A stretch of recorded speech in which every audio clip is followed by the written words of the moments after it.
A very good evening to everyone. I'm Ruchira Banka, your host for the session this evening. And as promised and as usual, it's starting at sharp 6:30 IST. On behalf of Shiminly, I would like to welcome you all to this webinar on self-awareness and adaptability. Education is important, but education to support to live life better is more important. And this is the education that includes skills. Skills are our lifelong partners. Being educators, do we all not agree that skills play an important role to take any important, successful step in life? We've all gathered here today to talk about one such crucial life skill, self-awareness and adaptability. Being into the education system for more than 17 years now, I believe that taking any step, it is crucial that one is able to manage his or her state of mind and determine the factors that help him to adapt to the situation. And it is our responsibility as educators that we give open learning environment to our students to be able to realize what is happening within them and around them to be able to take meaningful decisions. Let us on this platform discuss some such thoughts and ideas. And I would like to thank Shiminly for providing us such a platform. Let me introduce Shiminly to all of you. Shimin, a Japanese word that means citizen. Shiminly is an edtech platform that aims to create global citizens. Shiminly provides skill-based programs to both schools and individuals with the belief that students need holistic education to shape up as resilient, confident individuals who are ready to prosper in the real world. With a vision to create these future-ready citizens, Shiminly provides lessons to students that focus on development of life skills and academic skills with professionally trained teachers from across the globe. The idea of giving best education to future citizens raises this thought of getting educators together, and hence we are here in today's and many more such webinars. In the webinar today, we have two eminent educators and experts sharing their ideas and experience on what self-awareness is and its importance in the classrooms and beyond classrooms. With this focus, and without delaying further, I would introduce you to the speakers for the day. Prior to this, I would request the audience to keep their mics on mute throughout the duration of the session. The mic access shall be given to you if needed during the interaction time. Any points that need our attention during the course of the session may be typed in the chat box, and our speakers and myself will take up these points towards the end of the session. And here I introduce our speakers to you. We have Ms. Yogita Hastak Menon with us. Hi, Yogita. Hello, everyone. So great to be here. Thank you, Richie. Thank you. Yogita Hastak Menon is a student wellness counselor for over 9 years of experience in working with children and adolescents across international schools. She is passionate about raising awareness on mental health and issues of social equality among adolescents.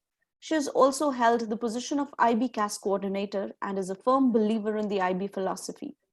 As a creativity activity service coordinator, she was able to integrate CAS and well-being in the students during this pandemic time. She believes in using her expertise to educate and empower learners to be self-reliant and take charge of their own well-being by nurturing to support them. She holds a master's degree in clinical psychology from the University of Pune. And when not spending time with students, she loves to bake. And I have worked with her and I miss her cakes a lot. She loves to do crochet and spend quality time with her entertaining kids and pets. Welcome, Yogita. Thank you so much again. Yeah. We have Ms.Sharon Sylvia on board with us here. Sharon Sylvia Santosh is a psychologist working with children and adolescents and their families for over 10 years now. She's currently practicing independently. She's worked as a student counselor with various international schools for over 8 years. Her latest venture with the school was with Indus International School, Bangalore. She holds a master's degree in counseling psychology from Christ University. Sharon is a strong advocate of mental health awareness who runs her own venture, The Mindful Marble. Apart from this, her interests lie strongly in the areas of music, photography, and design. And I would say I've also got the chance to work with Sharon. It's been a great journey working with both of them. And I am looking forward to a wonderful interaction right now. I hand over the stage to Sharon. Thank you so much, Ruchi. That was a wonderful introduction. Hi, everyone. Can we just go back to the previous slide before we get into this? All right. Thank you so much. So good evening, everyone. I know Ruchi gave like a really good introduction, like from the end of the profession that we have, but well, something that you don't know about me. Okay, we're just going to start with that, especially since our session is about self-awareness and adaptability, right? All right, so here goes something that I don't even Ruchi knows this about me, right? Something that I don't do is I am not a voracious reader, and I'm very intentionally sharing it in this session. We're filled with educators, and but yeah, this is one fact about me. I think it takes a lot of effort for me to uh, go and read, even if it's a novel. That's not something that interests me. That's something you didn't know about me. Yogita, do you have anything similar, something that anything I don't Yeah, know I about think you? yeah, I think since we're in a self-disclosure mode, I think I must say that I am a master procrastinator. I mean, I am talking to kids all the time about their time management skills and how to work with them. The theory is right, but yes, I have struggled with that for a good period, and but I'm getting there. I'm working on it. So yeah, that's me. All right, Yeah. great. What about, tell me something interesting or fun about you, Sharon. Fun fact. Um, Okay, a fun fact is this, all right? I am a social butterfly, and I am also a pandemic mother. I'm a mother to a 2-year-old boy, toddler right now. But I somehow still find a lot of time for social interaction, whether it's on social media or offline. And yeah, I have a lot of my friends who ask me, how do you make time for this? And I wonder myself because, if you're a toddler parent, you know how packed your day can be. And somehow I still find time to do these things. Maybe it's my outlet, but yeah, that's a fun fact about me. Yogita, do you have something about yourself? Yeah, I think talking of toddlers, I think I too have almost a 4-year-old, and I am guilty of watching shows with her, like her shows. So Peppa Pig and the likes, and somehow it's really fun and interesting, and I wouldn't have admitted it anywhere else. But yeah, that is also something that I do. Also, besides that, yes, we three have had, we worked together and we shared a lot of amazing, we worked together, we've shared uh, memories together, and, we're really, really happy to be here and on the session. And with that, we'd just like to also give you an understanding of how this is going to go. We are definitely not here to, give you sermons on, okay, this is what's going to happen, this is how you do it, and we are all essentially learning together. So it would be amazing for this session to be interactive. We'd love that if we have a few questions for you, and if you respond to that, unmute your mic, that would be great, because we want to learn along with you as well. And I think same boat, same storm, we're all working together in this, and we've tried to keep it as experiential and as fun, because I completely acknowledge that today is a Friday evening and y'all are here, and we're very grateful for that. Yep. Over to you, Sharon. All Let's right. start. So we're just going to start off with this illustration. Can we move to the next slide, please? All right, great. Um, if so, just take a minute to make a silent observation about these illustrations. All right. Anything that uh, any observation that you can make in this, if you could just quickly type it out in the chat box that's there, so we can just see. All right. There's nothing right or wrong about this, about whatever observation you make, but anything that you can just pick out from either of the illustrations to just share. Right. We just give you a minute to do this. So when we were doing this, I think Sharon and I had very different views of the same thing. So I think we're really waiting to see how what you have to say.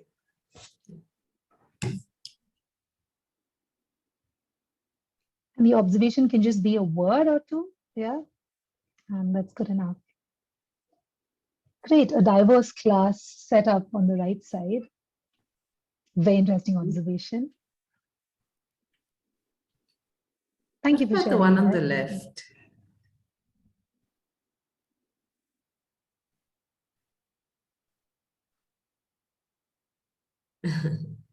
Yeah, that's a Yeah, that's a teacher. fun one.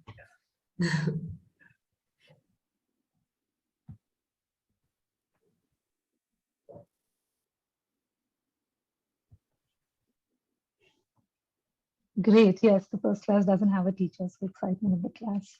Anything else? All right. So if you do have any observations about these, just a word or two. You don't have to share it. Just keep it in your mind, right? As we go through the session, like Yogita said, it's going to be interactive. It's going to be a fun one. So hoping that you can take as much as you can. And like I always say in the sessions that we take, right? The more you bring to the table, the more we can work with and the more we can take back, right? Great. We have someone else who said, okay, it's Debashree. Thank you. The second one, based on blended learning, which is collaborative. Great, yes.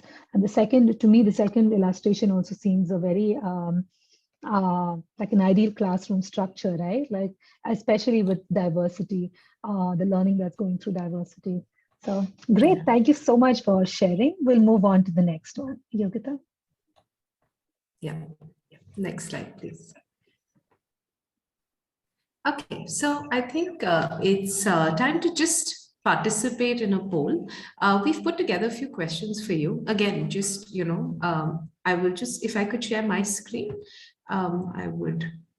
Is that okay? Can the presenter please stop sharing? So I'll share my screen. It's just a link. I'd ask you to just answer the questions as per you. It's anonymous, so you don't have to worry about right or wrong. It's really just about us trying to understand where y'all are at. Okay, so give me a second and I'll just do that.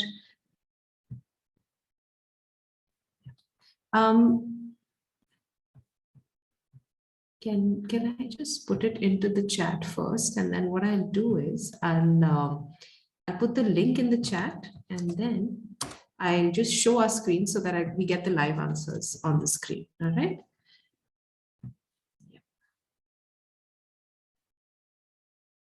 All right. Okay. And let's present. Right. I hope everyone is able to access the.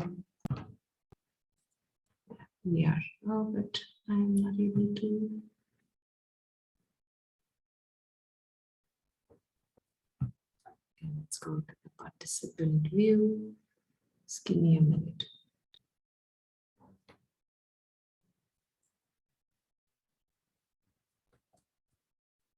Oh, oops, we have reached our maximum capacity. I'm sorry about that. Just a minute. I think this, if I can just stop sharing for a second. There's something not right about this. Just give me a second, please. Sorry about that.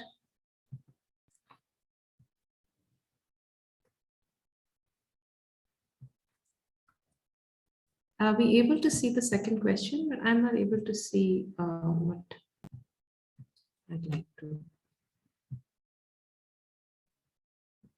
Stop sharing. Let me just get into the presenter mode and then we can continue. Yeah, I think that's better. And I can see that people are still coming in, and that's great. Please welcome everyone who's just joined us.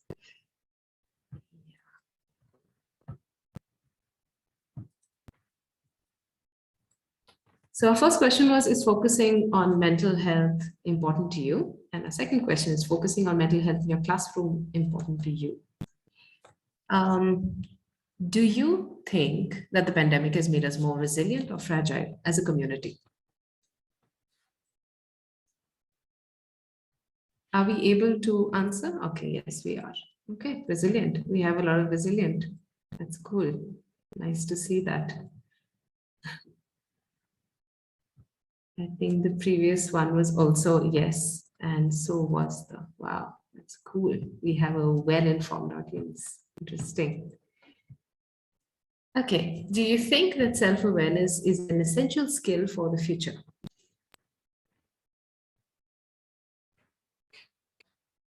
Is it definitely sort of, no, it's not? Okay. Yay, thank you for the likes. All right. Okay, definitely a skill for the future. Fine, great. So we'll see how that goes. Do you think adaptability is a skill that can be learned? Or is it something that you need to be born with? Okay, adaptability can be learned. Okay, we think that yes, it can be learned. It doesn't need to be something you're born with. School, good. And we can go to the next question. This is a statement. I feel restricted by the curriculum I'm teaching. So, you know, it could be, you'll be all from a variety of curriculums here. Maybe you've trot across. But yeah, some of us have to say yes, some say no. Okay, we're divided on this one. The epic problem of finishing portions, isn't it? Every teacher's relatable experience. Yeah, okay, we're divided on this one. Does your mental health affect how you show up in the classroom? You know, when you're having a certain kind of day, does it show up in the classroom that way? Does that happen? Often, rarely, not really. Okay, yeah. Rarely, all right.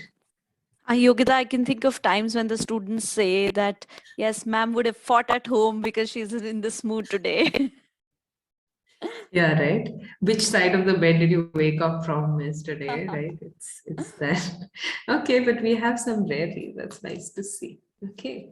And often, and yeah, again, we're trying to just understand, you know, how things are for each one of us. Okay. Do you think skills should be an integral part of what is done in the classroom? What is your opinion of that? Should skills be taught in the classroom? Yes.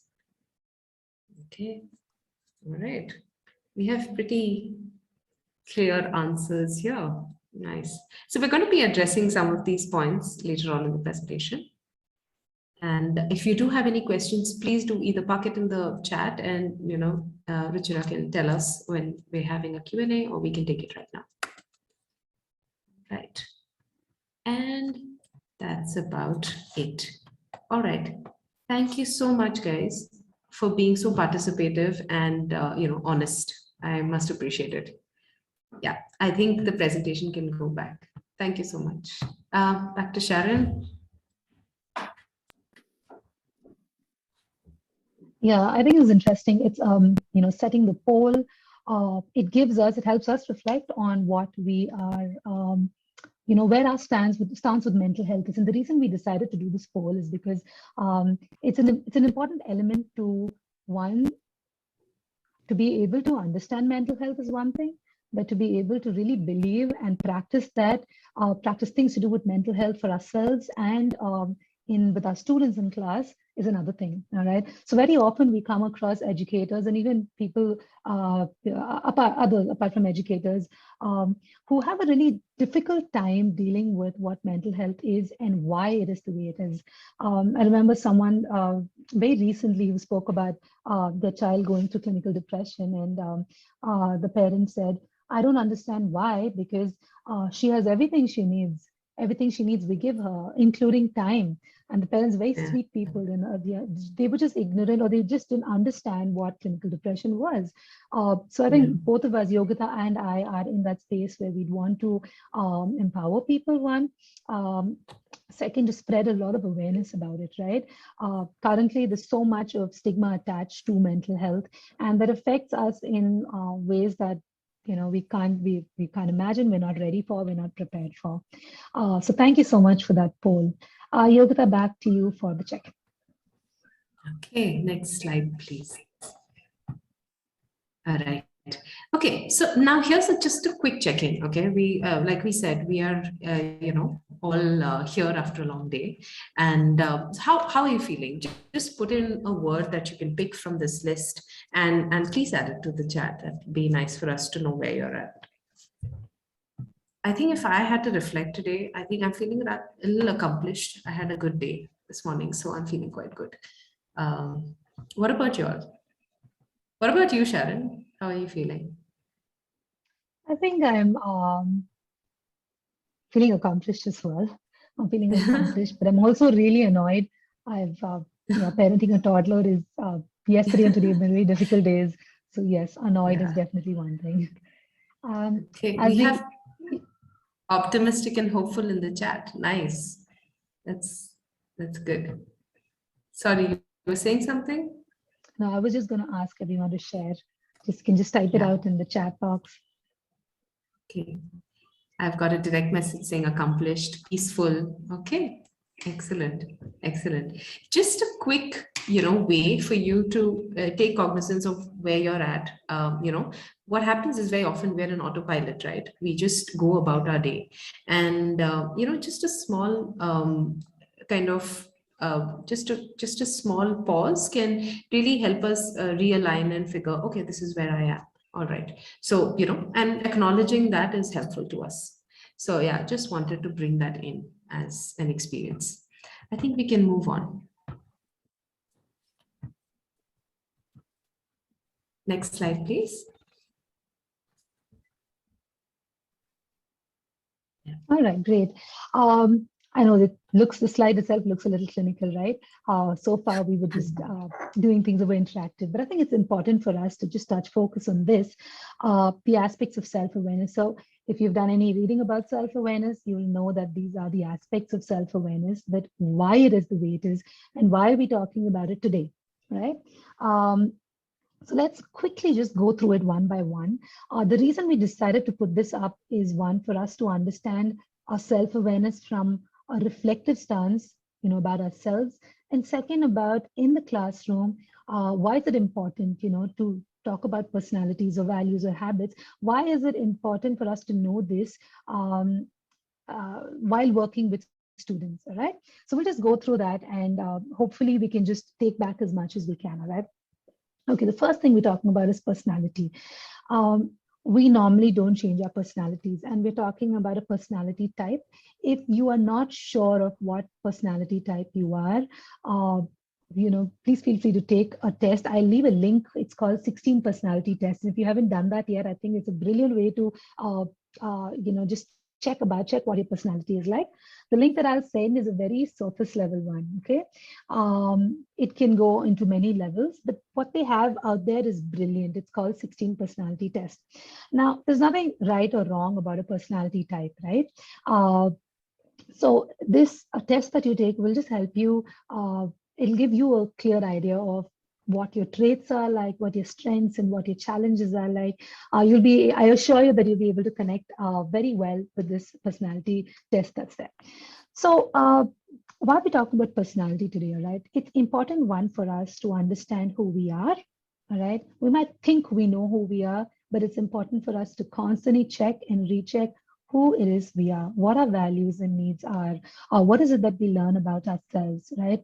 And understanding of our personalities can help us to figure which situations we thrive in. It helps us in our decision-making skills. It helps us what situations we need to avoid. What is it that's going to, make us experience stress?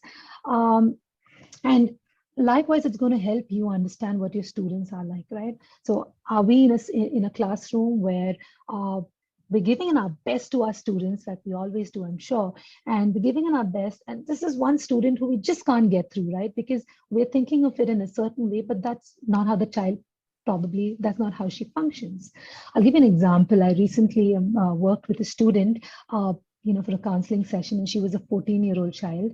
So the parents came to me with a concern saying that she is really quiet, and the father was really concerned, saying, I don't think she's ready to face the world, and I'm really worried about her. And well, that was my first interaction with this child, and this child is a very quiet child, but she's extremely assertive. Her boundaries are so clear. She comes across a very strong personality. She believes in who she is, and she's very clear about her traits. So then I went back to the parents and I, shared my views about my understanding of the child. And the biggest gap that was there to bridge between the parent and the child is understanding her personality. The father is extremely extroverted in nature, and the child is very introverted in nature. And the father believes that as an introvert, I don't think my child is ready to face the world, right? So our misconceptions of personality types as well. You can be an introvert and be extremely assertive. You can be an extrovert and be extremely assertive, right? You can be an introvert and be extremely aggressive. You can be an extrovert and be extremely aggressive. So it's important for us to understand first what is a personality, what is our personality type, right? And then try to figure what best way children can work with. So one is about understanding children and their personality. Second is helping children understand who they are in terms of personality type, right? And that's why it's an important part of self-awareness. Yeah. If you all do have any questions or any thoughts about it, please keep leaving it in the chat and we'll address it as and when. Right? The second one is values. So it's important for us to know and focus on what our personal values are, right? It gives us a clarity of who we are. And if there's anyone out here saying, no, I have no values in life, then that becomes your value, right? You have no values in life, and that's your value system, if that's what you think.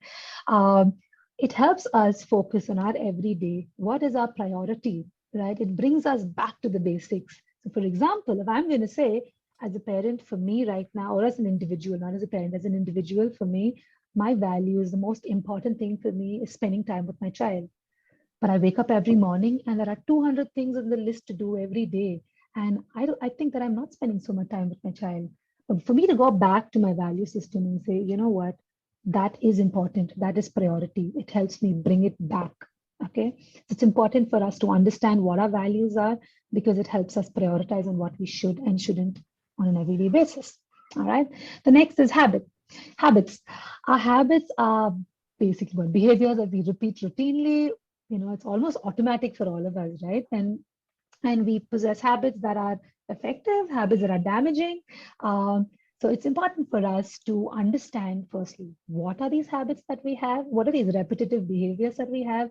Is that something that's building us? Is that something that's breaking us, right? So knowing what our habits are and working on them, working on either things that are building us so we improve on that, things that are breaking us, so we want to do away with that is important, a part of self-awareness, right?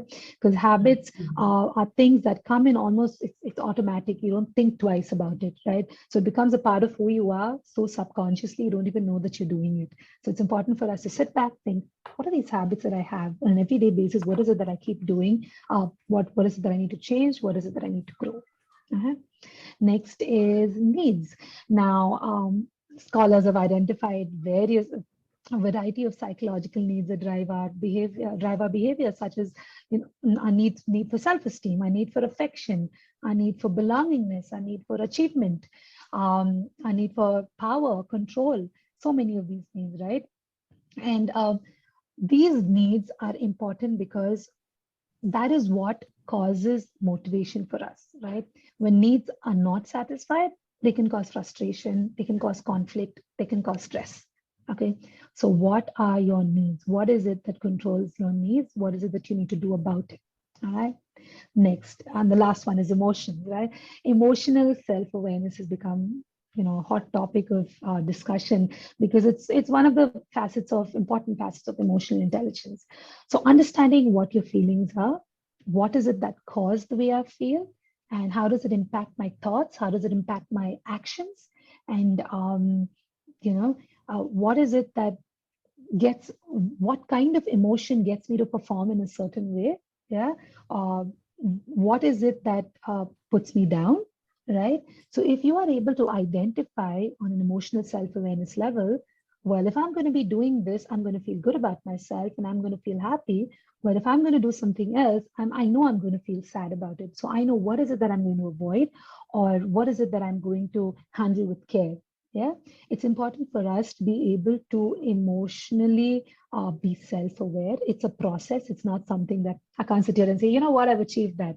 right? We struggle with these things on a day-to-day basis, but it's important for us to be aware of it, to be able to address it, right?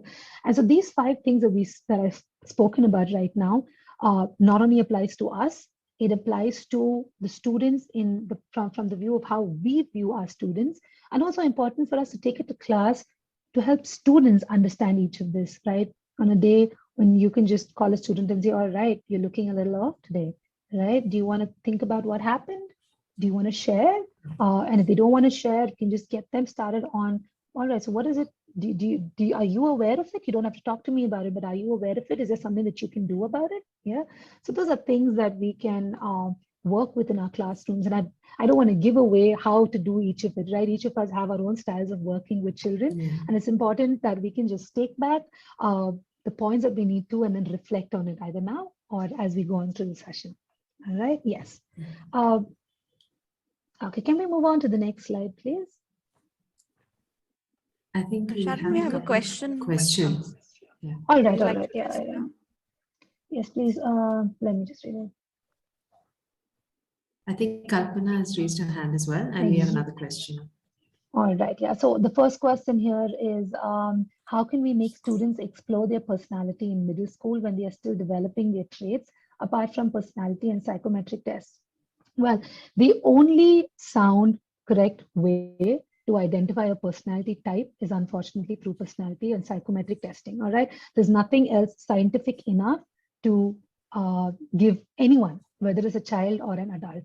But while we're doing that, there are ways for us to just explore the people who we are by just making them more self-aware. So in class, again, one thing that we can avoid doing is labeling children, right? You look at a child, you don't say, all right, I think you've been lazy, right? But you can say, but are we holding up a mirror to a child? It's going to come a little later in the presentation, but are we holding up a mirror as an educator to a child where we're helping them get aware of who they are? Or are we kind of being sarcastic in the way we're interacting with them, right? So there is no fine way to talk about, hey, this is your personality type, but there is a fine way for us to help them reflect who they are, because we're just holding up a mirror to them. So our response to them helps them identify what their strengths are, helps them identify what their personality types are. And by saying our, I mean as adults, right? It can be at home, it can be as educators, it can be other adults in the child's life. Yeah, Yogita, do you have anything to say about it? Yeah, I think what you're also saying is that, their understanding of themselves will get enhanced by how you're holding up that mirror, right? So I think it's important to allow that exploration to happen, and that will only happen when they feel safe and secure in the environment that you create. And we really want to talk about that a lot, even just when it comes to their learning. Their minds are fully open when they actually are feeling safe and comfortable with what's happening. So I think that is the key, definitely. And also about, there are lots of tools, of course, and we are going to actually share a few things that we can possibly, you could use to explore what you're looking at. Yeah. So this is here just another another activity for you to do. And what I'll do is I'll put the link in the chat again, where you can just go and do this wheel of life. Okay. So basically we're looking at this wheel of life as a way to look at how we can reflect on different aspects of our life currently. All right. So if I can just maybe a minute. Also, I think Ms. Kalpana had raised her hand, and if you could just ask your question later, that would be great. But here we're just looking at different aspects of our life. Health, your physical health, your mental health, your career.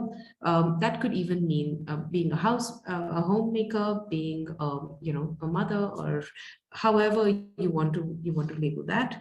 The love would be something around your partner, and how that is. Spirituality is how much time you spend on yourself, trying to reflect. Do you have a self-care practice? Things like that. Do you pray? That is your spirituality square. I think basically if you look at the whole, we get an idea as to which are the areas that we're feeling like are well satisfied, right? One being the lowest, 10 being the highest.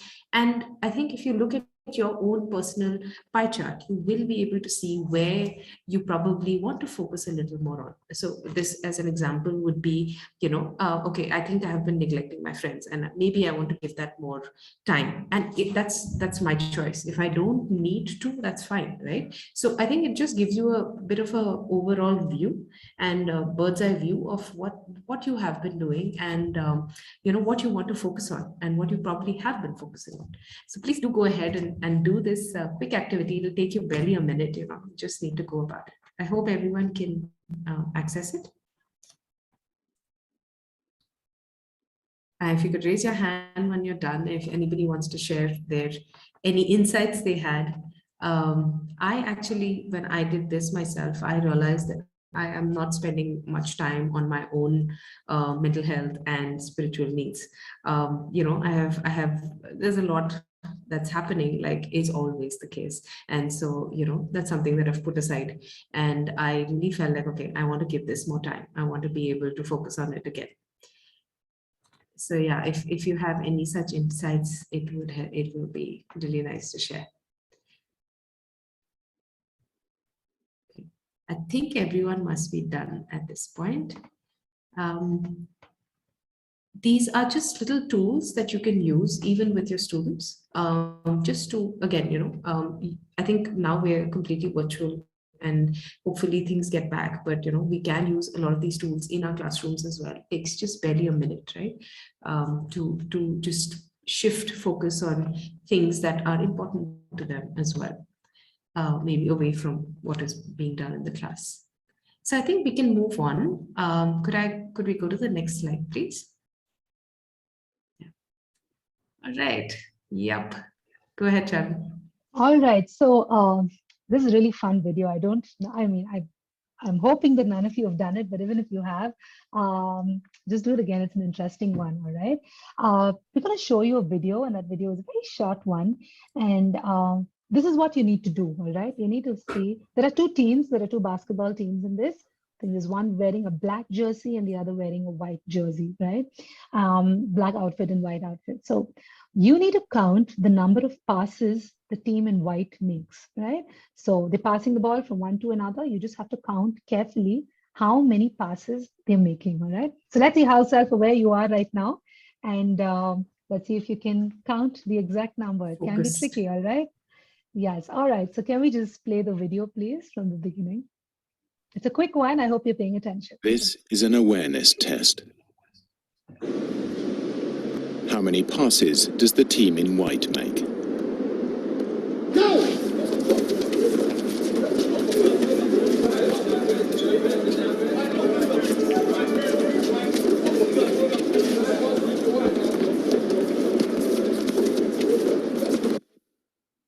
The answer is 13. But did you see the moonwalking bear?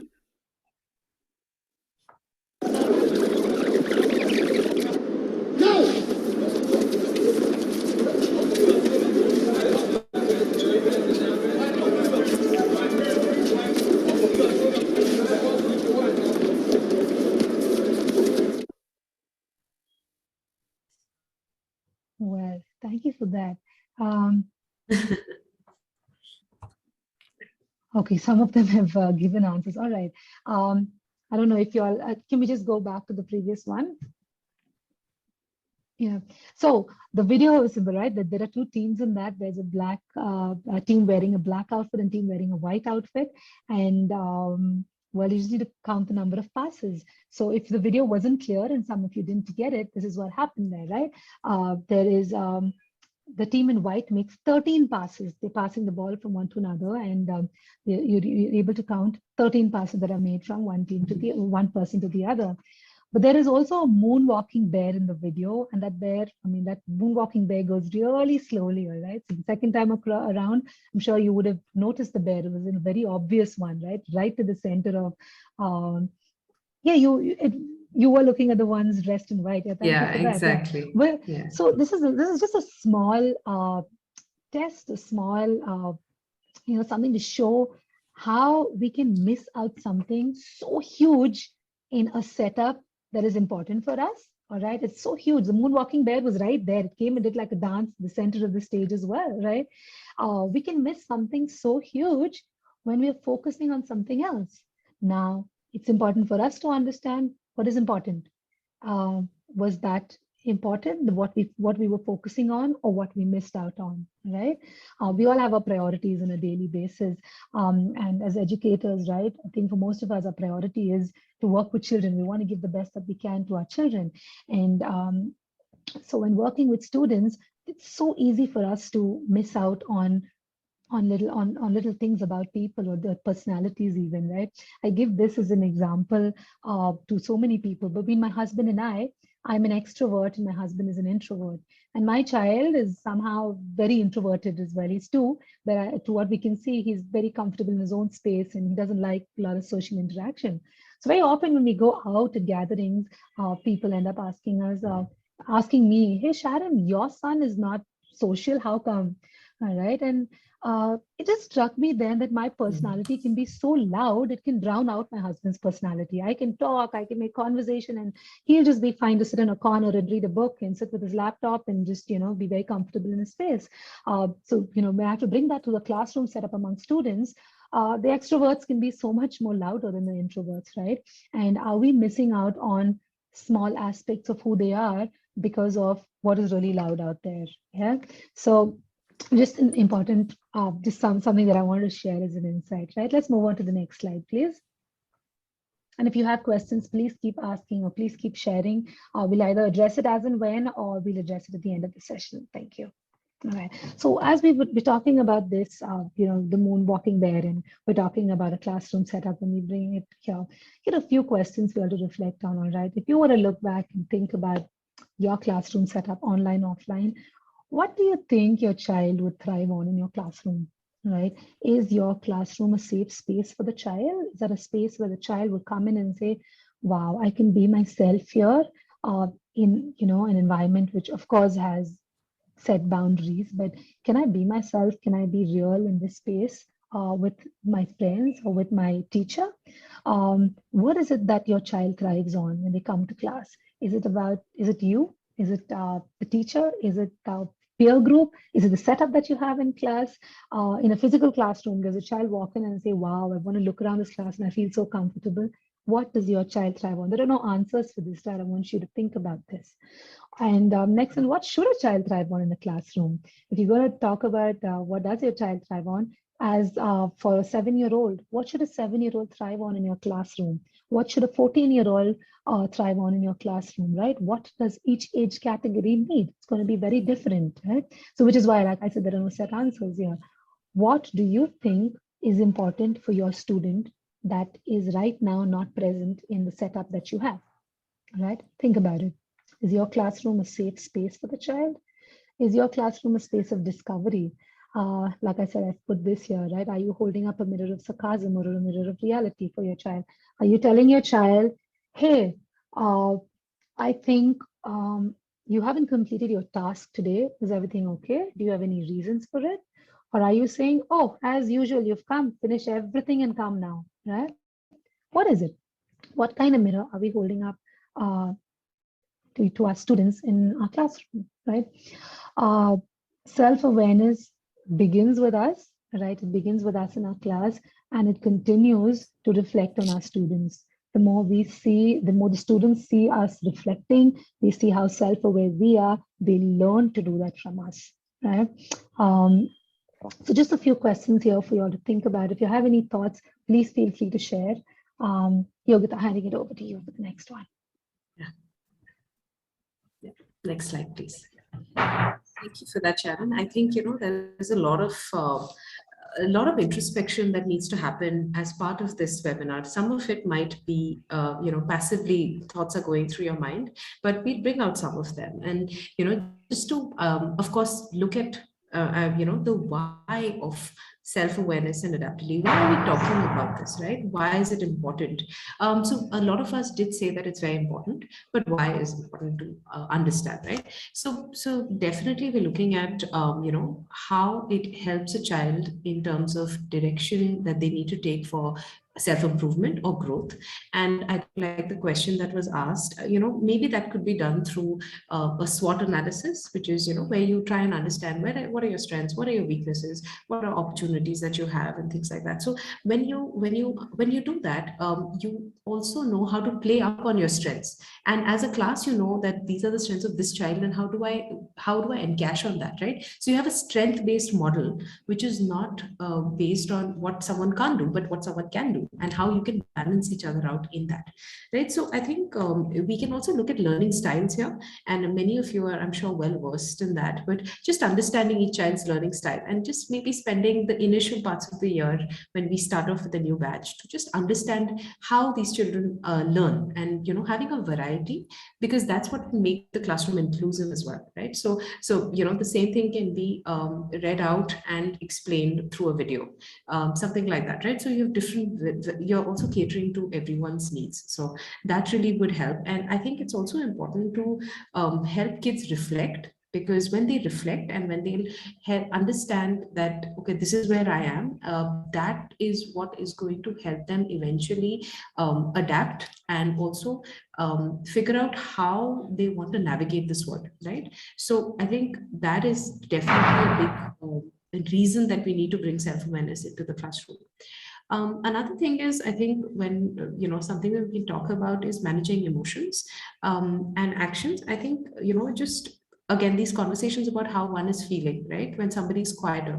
And of course, this is much easier in the physical classroom, where you can sense a child's body language, right? Actually, now with the masks, it's even more difficult to do that, but you can still sense when someone's having a bad day, and just asking them about it, creating that space. I think that is something that will go a long way, right? At the end of the day, children will remember how you made them feel, and not really what you essentially taught. If you think about your favorite teachers, you'll always go back to, oh, I remember how she greeted me, or how much promise she thought I had, versus actually what she taught. I can't remember that, right? So I think it's really important to understand how we are, talking to our kids, how much we're talking about emotions, maybe helping them even understand how, thoughts connect to feelings, feelings connect to actions, and, that cycle, that is very, very important. I think as adolescents, and more in our current community, we're very segregated, right? Kids don't talk about a lot of things. So as much space we can create to have conversations like this, which don't always have to be meaningful, we never know which direction they may take. So I think, that is something that would definitely help, students to understand themselves better, therefore manage themselves better. And of course, take responsibility for their actions, right? I think another thing would be going from outward to inward, which is, again, external locus of control, right? Everything around them is constantly, it's so stimulating. And how do they then, in that chaos, go inwards and actually figure out what it is that they want, and where is it that they want to make changes, or they want to see things differently, or they, not okay with something, right? I think it's very important for us to be able to really help them reflect on that. And again, I think just basic questions can help, right? Sometimes, what did that make you feel? That could be something that they haven't thought about. A lot of even if you're faced with a conflict situation sometimes, right? Just to take away from, okay, yes, that person hit you, but what happened there? What happened inside of you? What, just to help them recognize what's going on inside is really, really important. And that can be done in subtle ways. Sometimes it is integrated even into, what you're teaching them. If you're maybe a literature teacher, that could be integrated, right? The other point I really wanted to bring up is, just how the future is going. And I think Ruchira talked about that in the beginning, right? We're trying to create future-ready individuals.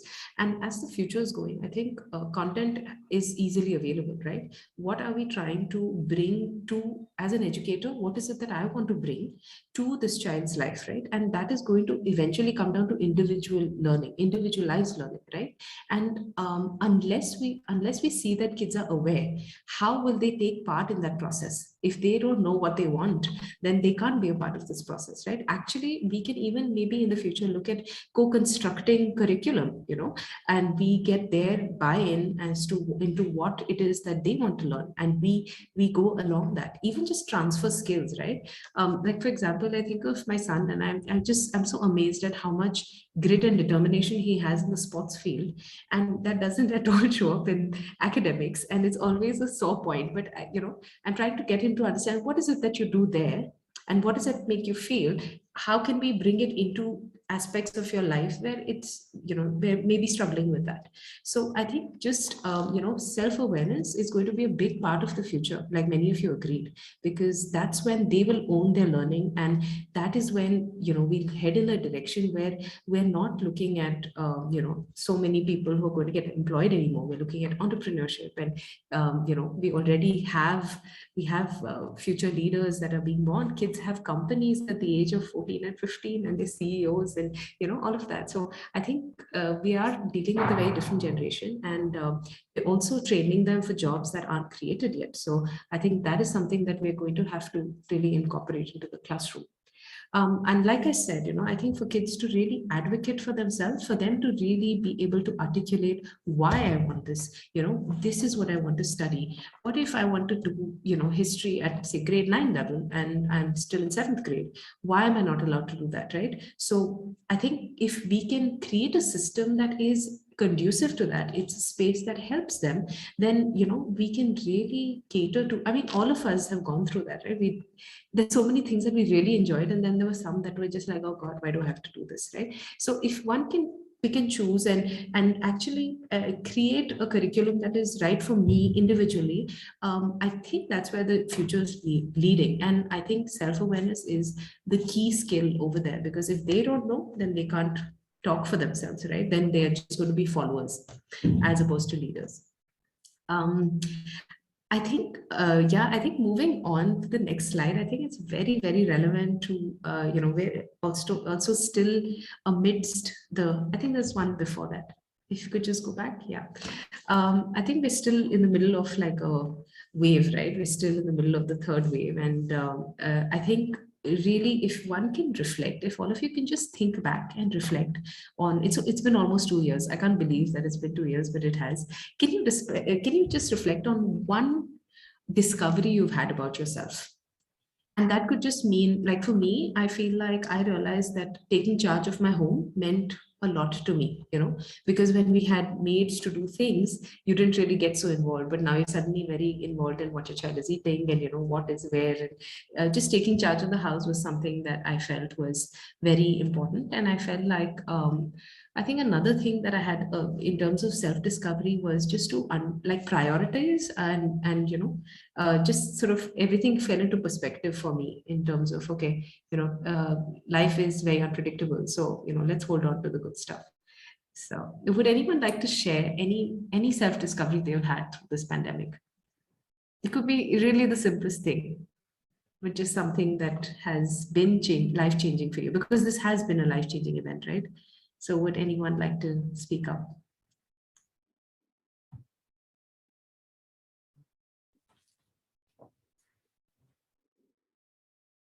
Okay. I see prioritizing self-care, time management. Oh, yes, of course. I mean, we all have done such a wonderful job. I think that was something that I learned, that, what, in spite of, I mean, you have, that's also something that comes with life, right? You think that you have such a long day, and then, for me, motherhood hit, and then I'm like, wow, I'm doing everything along with, being a mom, and then you start working, and then you have to do all of these things. So just handling your time and figuring out how you deal with changes in your life to come out victorious, not be bogged down by it, right? If we talk about the pandemic, you can feel like, oh God, it has been horrible, it's been this, it's been that. And yes, there has been a lot of that. But, how have we evolved as people? It's really important to recognize that, because we have, as a race and as individuals as well. Sharon or Ruchira, do you want to share something? Like a self-discovery Yogita, I think, about yourself? of course, I have a lot to say though, but I'll pick up the topmost point and say that I have started reflecting more into my daily routines, my lifestyle, and my goals, and being able to see that I was not somebody who used to express myself, and sometimes keeping back on what I used to feel about certain things, about myself, about family members, about profession, and about education. When I used to hold myself back, there's a lot that I was missing on. And now that I've started reflecting, I've been able to realize that once I express myself, I start talking to people. I write a lot now, and I've been able to convey what I want to. And somewhere or the other, it is making a positive difference in a complete scenario around me in terms of bringing in Yeah. change.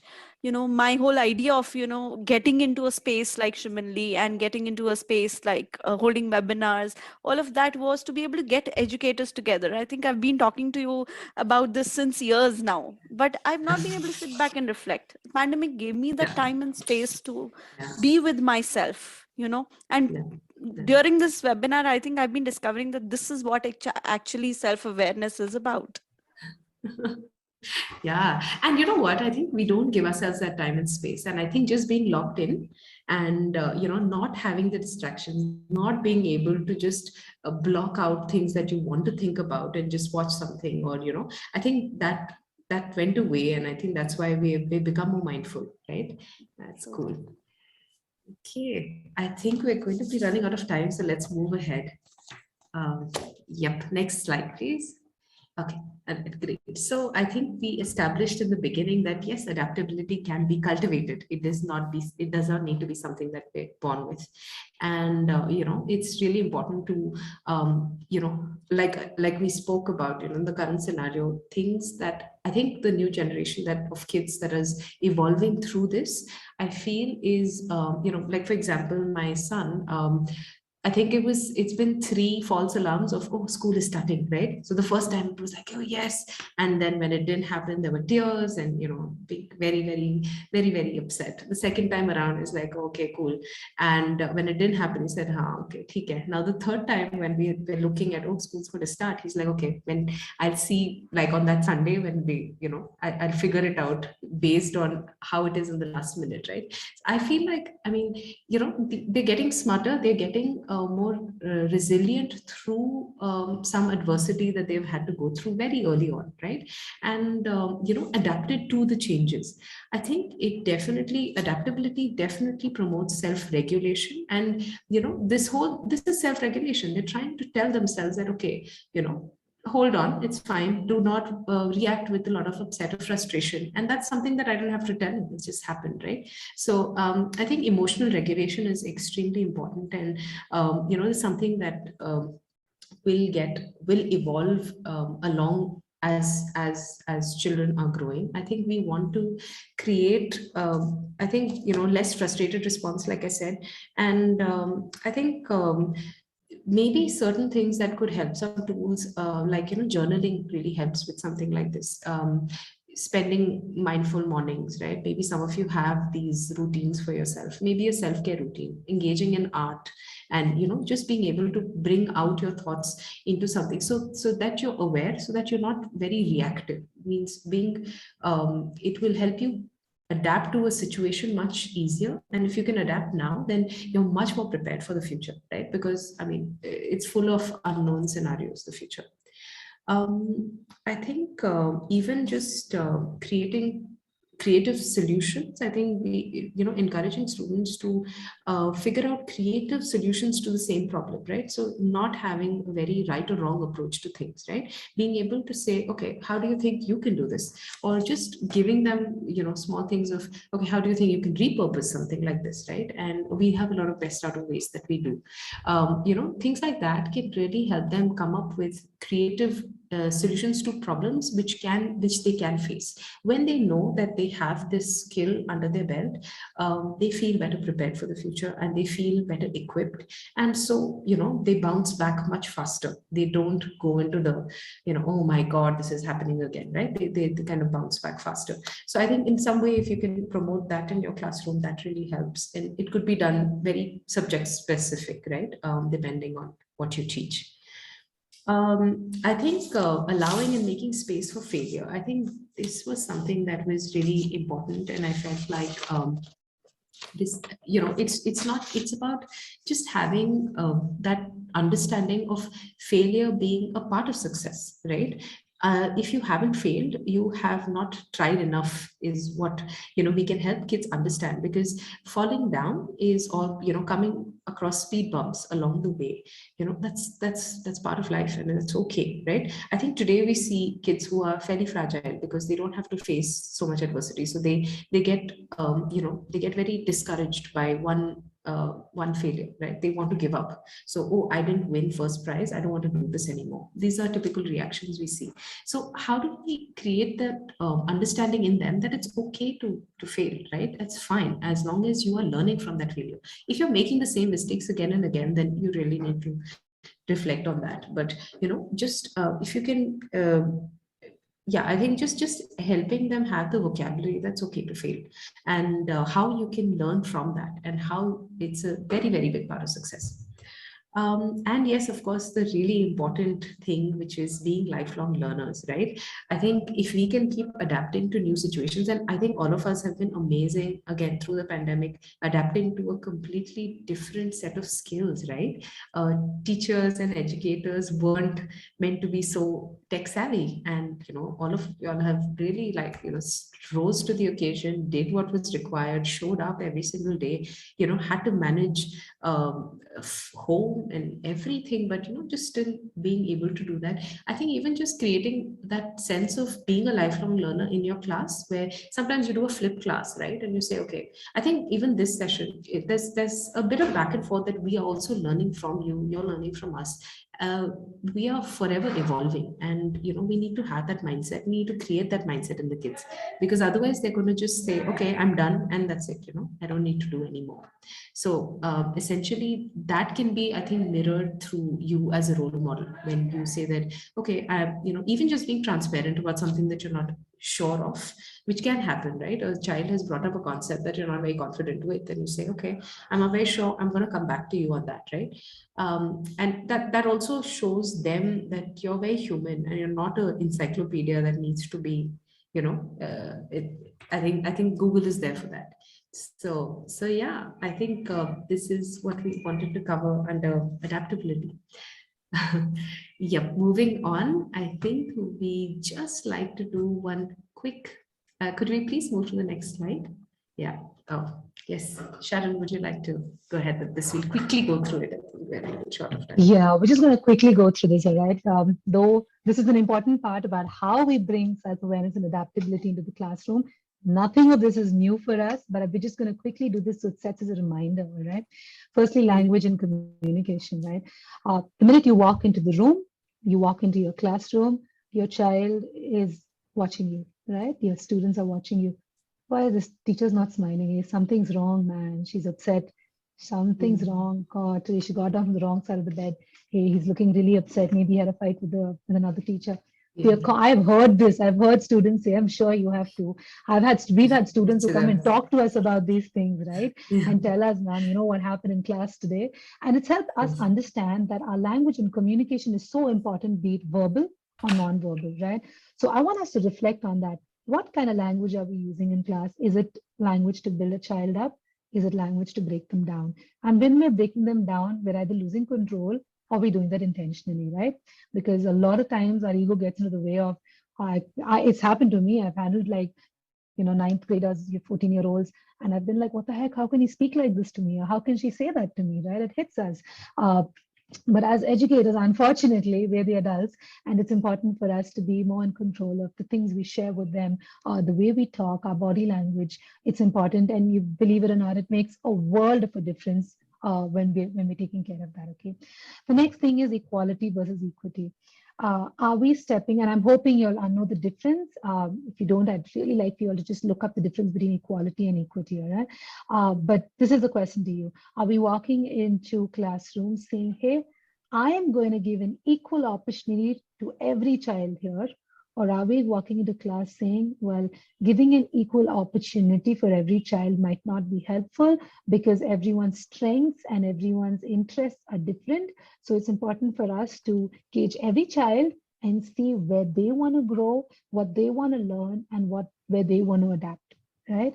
So just giving one opportunity, a general opportunity to everyone, is not doing them a favor, is not helping them in the way that we intend to help them, right?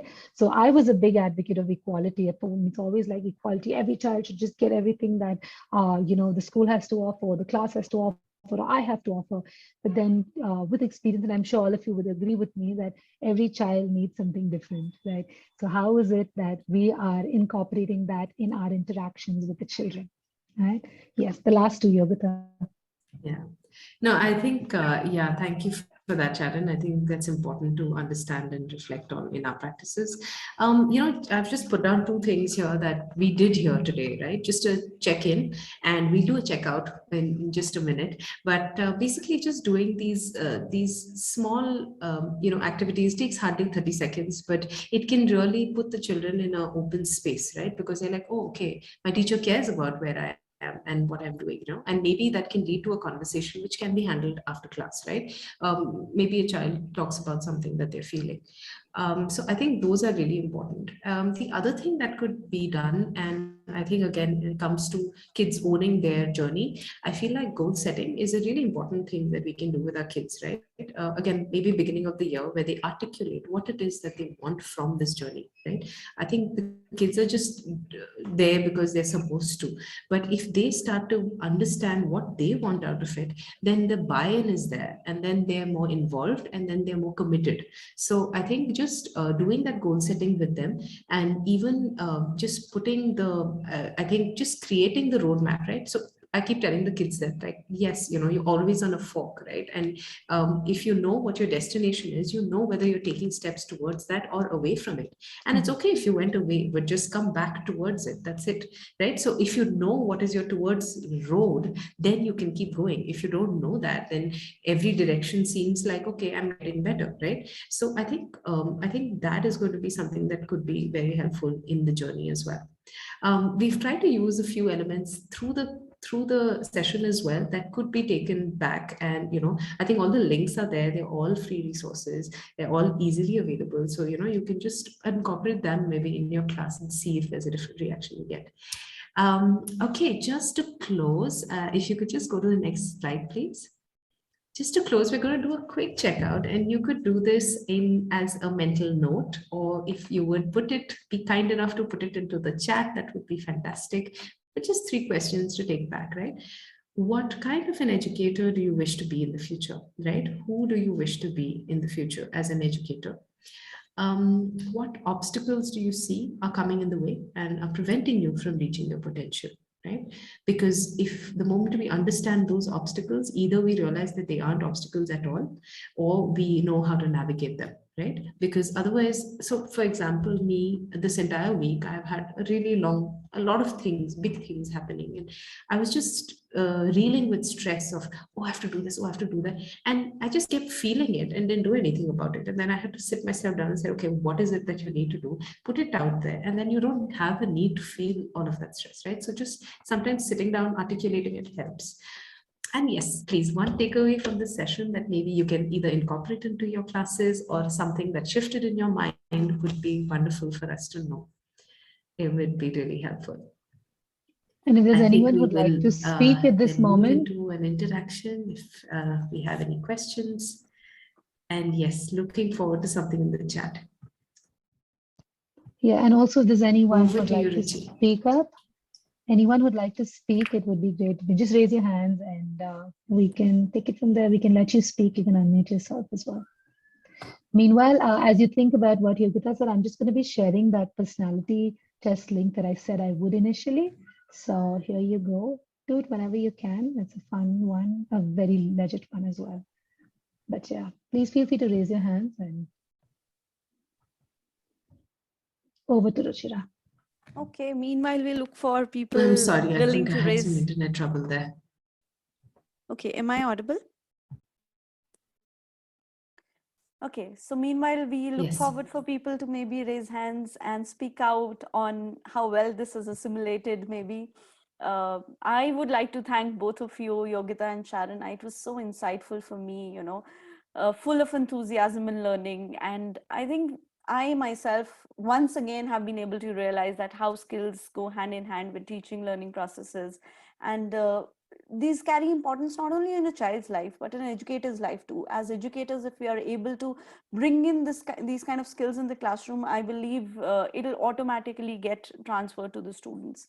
And when we are talking of transferring skills to students, there are times, because of the foundations of the curriculum, because of so much on our plate, we are not able to plan our lessons in such a way. We've not been always been able to so much give that kind of insight to it.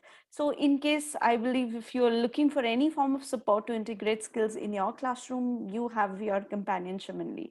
So at Shiminly, we offer free demo workshops for students to understand the program better.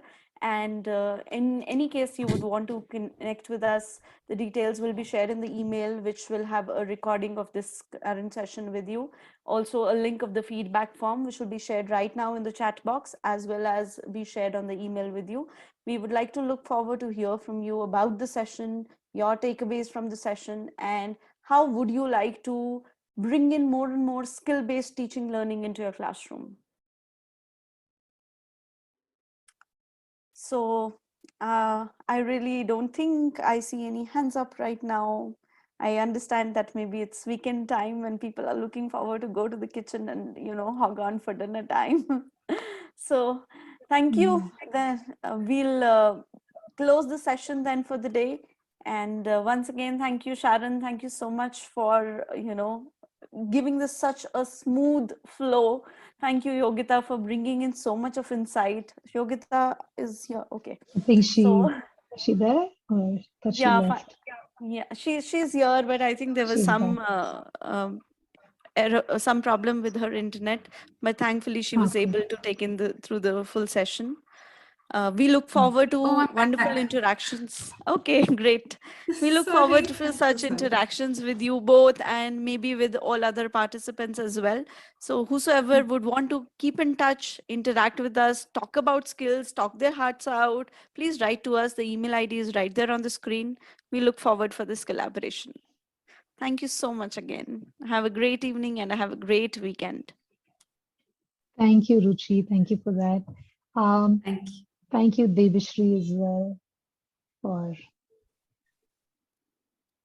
saying what you did. Yeah. Thanks a lot, guys. Thank you so much. Thank you, Asha. Thank you, Ruchi. I'm sorry I got disconnected, but thank you to Shiminly and thank you to you for having us here. This was a really fun experience, even for us to just collaborate and come up with this. Always enriching. So look forward to many more such collaborations. Yes, absolutely. We would look forward to. Thank you, everyone. Great. Thanks. Bye. Thank you. Bye-bye. Have a good evening and a Bye. good weekend.